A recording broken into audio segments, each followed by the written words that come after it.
just experienced the absolutely unreal Terrifier 2.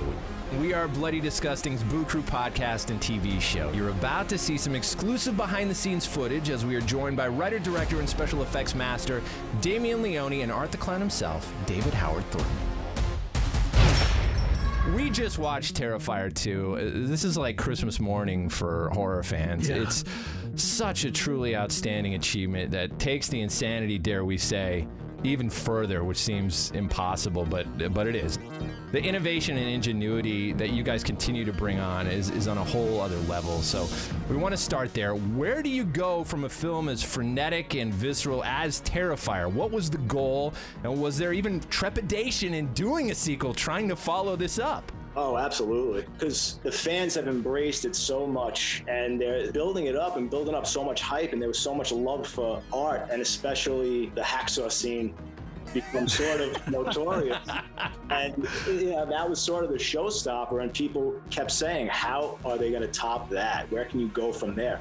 The first movie, which was really a showcase for art, and it was him just doing his thing. That was us saying, this is this new character, this is this slasher. How do you guys feel about this guy? Is he worthy? Will you embrace him? And then once they sort of accepted him in that way, it was about really delivering a movie that we could flesh out and now introduce protagonists that you can become invested in, and a bigger story, a bigger scope. And that was really the goal for part 2.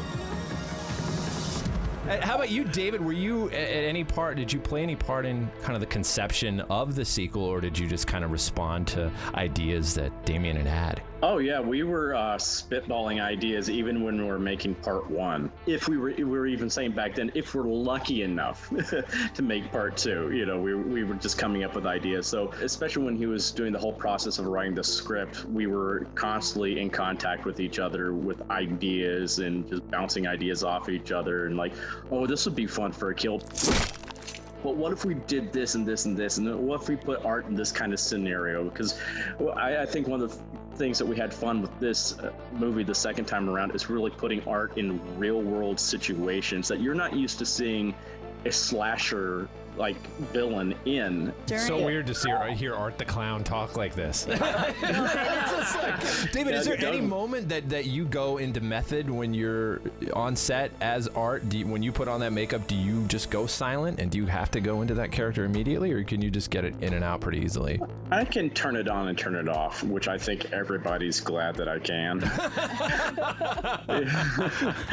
David, in this film, there's so many kills in this film, man. There's so much blood. I think people are going to be shocked at how much gore and how many kills there are in this film. I got to know, out of all the kills in this film, which was the most challenging to pull off? Oh, definitely that would be the alley kill. That was a beast in itself, and it's a fun story behind that one too, because we started filming that, but then the pandemic happened, and we're like, well, crap, we don't know how long we're going to have until we can actually start filming again. And Damien took that as an opportunity instead of a setback, and so it's like, well, I have all this time now to actually flesh out this kill even more, because now we're not rushed. So he went back to the drawing board and just adding so much more to this kill, because he had all this time to build all these prosthetics for this, and it's like, it was originally just supposed to take us 2 days to film it. We just went back to the drawing board. Even the stuff we had originally started filming it, we scrapped, even though that would have been perfectly satisfactory for the kill. But we were like, no, let's just do this up big. If we're gonna go far with this, then we got to go all the way. And so we did, and it took us about a week to film this. And I have to hand it to Casey, who played Allie in this scene, because wow, Casey is one of the sweetest, kindest, most quiet, reserved people, and she every single night was gung-ho about this scene, just going full throttle, screaming. She was covered in so much blood, she literally got stuck to the floor one night. Wow, I believe it. It's just, she's the MVP of this film when it comes to the kill scene. She just went above and beyond for this. And I also have to say that the prosthetic work that Damien did for this was unbelievable, especially the animatronic version of her where she's all flayed and skinned and everything like that. When I walked in the room and saw that thing set up, and then all of a sudden it moved, I almost crapped my pants out of glee. I was like, oh my God, this is amazing.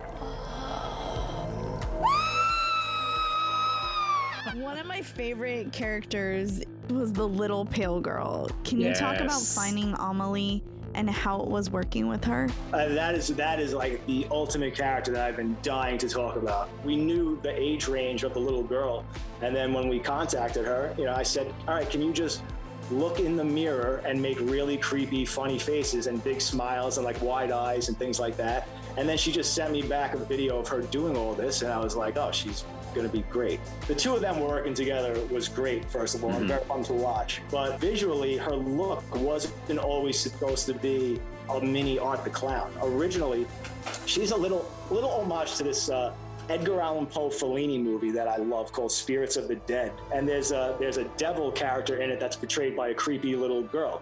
And I kind of wanted to do that.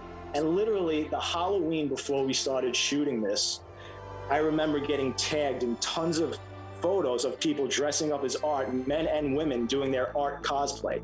And I still have it in my phone. There's like 30 girls dressing up as Art. And I said, you know what? I said, I got to jump on that before it's too late.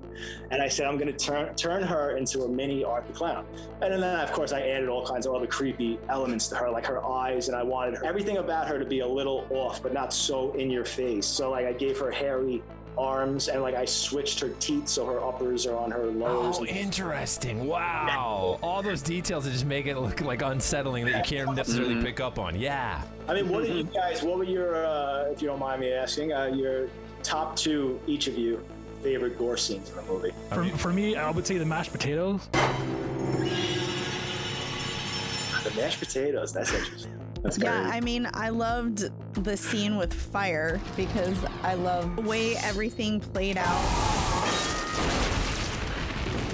My eyes didn't know where to look first. There was just so much going on, and obviously the mashed potatoes scene. I mean, it was so mean. Yeah, that's the thing. It was just so fucking mean. That was the one scene was like, she fucking just shoved mashed potatoes in her shotgun blasted face. It's unbelievable.